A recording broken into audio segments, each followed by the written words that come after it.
আপনারা কি জানেন কিয়ামতের ময়দানে আল্লাহর কাছে বান্দা কোন আমল করলে হিসেব ছাড়া জান্নাতে যাবে?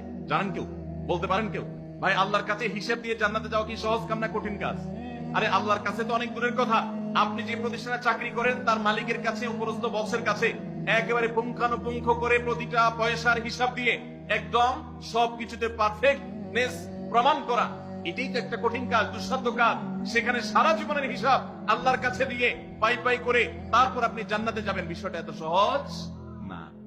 তাহলে হিসেব ছাড়া আল্লাহ তাআলা এমনিতেই বলবেন হিসাব টিসাব নাই, তোমাকে এমনি জান্নাতে দিলাম, এটা চান আপনারা? দেখুন কোরআনে কারীমে আল্লাহ তাআলা বলছেন, ইন্নামা ইউওয়াফাস সাবিরুনা আজরাহুম বিগাইরি হিসাব। আল্লাহ বিনিময় দেওয়ার ক্ষেত্রে, সওয়াব দেওয়ার ক্ষেত্রে দুনিয়াতে যারা সবরকারী হবে, যারা ধৈর্যশীল হবে, যারা সহিষ্ণু হবে, যারা নিজেকে নিয়ন্ত্রণ করতে পারবে, এই সবরকারীদেরকে আল্লাহ তাআলা হিসেব ছাড়া দিবেন, তাদেরকে সওয়াব দিবেন হিসেব ছাড়া। তাহলে আপনি যখন আপনার কর্মস্থলে থাকবেন আপনাকে ধৈর্য ধারণ করতে হবে। আপনি যখন পাবলিক পরিবহনে উঠবেন আপনার মাথা ঠান্ডা রাখতে হবে। আপনি যখন আপনার বাসা বাড়িতে থাকবেন আপনার মাথা ঠান্ডা থাকতে হবে।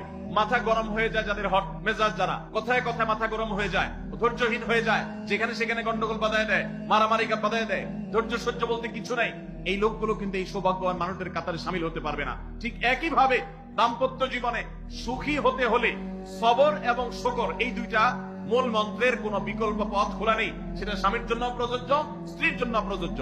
স্বামী হিসেবে আপনি স্ত্রী অনেক অনিয়মতা দেখতে পাবেন, অনেক কিছু দেখতে পাবেন, আপনার আকাঙ্ক্ষা, আপনার চাহিদা, প্রত্যাশার বিপরীত আপনাকে সবর করতে হবে। ভাইরা আমার, আমাদের প্রিয় নবী সাল্লাল্লাহু আলাইহি ওয়াসাল্লামের দাম্পত্য জীবনে কিন্তু টুনটান সমস্যা হয়েছে। আপনারা মনে করতে পারেন নবী সাল্লাল্লাহু আলাইহি ওয়াসাল্লামের ঘর, ওনার স্ত্রীগণ সাহাবী, তারা উম্মুল মুমিনিন আমাদের মা, এত মর্যাদাবান মানুষ তারা, তাদের আবার ঝামেলা হয়েছে। ভাই, দাম্পত্য জীবনে টুকটাক সমস্যা তাদেরও হয়েছে।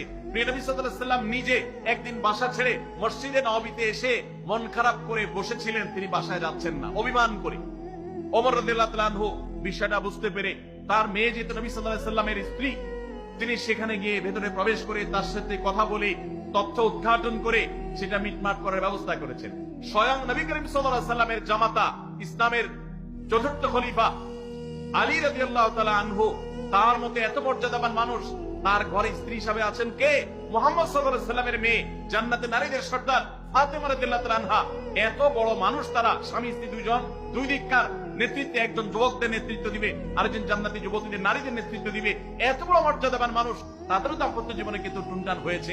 একবার আলী রাদিয়াল্লাহু তাআলা আনহু এসে মসজিদে টানটান হয়ে শুয়েছিলেন মাটিতে, মনটা খারাপ, ঘরে একটু হালকা ঝামেলা হয়েছে, এই জন্য মসজিদে নববীতে এসে মাটিতে শুয়ে আছে। নবী করিম সাল্লাল্লাহু